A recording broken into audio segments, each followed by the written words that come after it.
नमस्कार शेतकरी मित्रांनो, स्वागत आहे आपल्या किसान मित्र युट्यूब चॅनलमध्ये. चॅनलच्या माध्यमातून आपल्यासाठी घेऊन आले मोठी अपडेट. राज्यातील महत्त्वाच्या बाजार समितीतील आजचा सोयाबीन बाजारभाव. सर्वोत्तम सोयाबीन बाजारभाव मिळाला 6,460 रुपये जालना या ठिकाणी. त्याचप्रमाणे लातूर सोयाबीन बाजारभाव असेल, अकोला सोयाबीन बाजारभाव असेल, उमरेड सोयाबीन बाजारभाव असेल, नागपूर सोयाबीन बाजारभाव असेल, वाशिम सोयाबीन बाजारभाव असेल. राज्यातील सर्व महत्त्वाच्या मार्केटचा सोयाबीन बाजारभावाची सविस्तर अपडेट आपण आज बघणार आहोत. गेल्या काही दिवसापासून आपण बघितलं तर सोयाबीनच्या बाजारामध्ये मोठ्या प्रमाणात चढ उतार होत आहे. इथून पुढचा सोयाबीन बाजारभाव कसा असणार आहे हे बघणं गरजेचं आहे. पहिलं मार्केट आहे लातूर.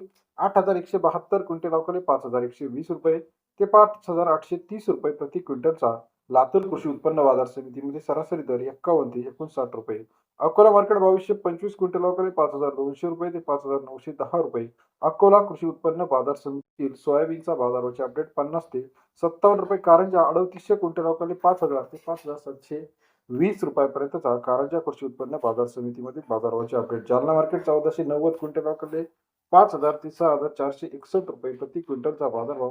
जालना कृषी उत्पन्न बाजार समितीमध्ये सरासरी दर 50 ते 65 रुपये. अमरावती 1885 क्विंटल अवकाळी 5,020 रुपये ते 5,770 रुपये. अमरावती कृषी उत्पन्न बाजार समितीमध्ये सरासरी दर 50 ते 58 रुपयाचा बाजाराची अपडेट आहे. वाशिम मार्केट 2,600 क्विंटल अवकाळी 5,000 ते 6,211 रुपये. वाशिम कृषी उत्पन्न बाजार समितीमध्ये सरासरी दर 50 ते 62-63 रुपयापर्यंत बाजाराची अपडेट आहे.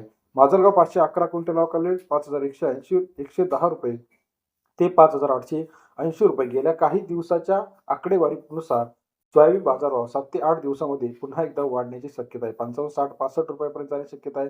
लासलगावमध्ये 6,000 पर्यंत बाजारभाव आहे. माजलगावमध्ये 5,600, अमरावतीमध्ये 5,700, 5,800, उमरेडमध्ये सुद्धा 5,800, 900 रुपयापर्यंत बाजाराची अपडेट आहे. राज्यात येत्या काही दिवसामध्ये सोयाबीन बाजारामध्ये 10 ते 20% अजून बाजारभाव वाढण्याची शक्यता आहे. आपल्याला याविषयीचं मत काय वाटतं कमेंट करून कळवायला विसरू नका. धन्यवाद मित्रांनो, आपण दिलेल्या प्रतिसादाबद्दल.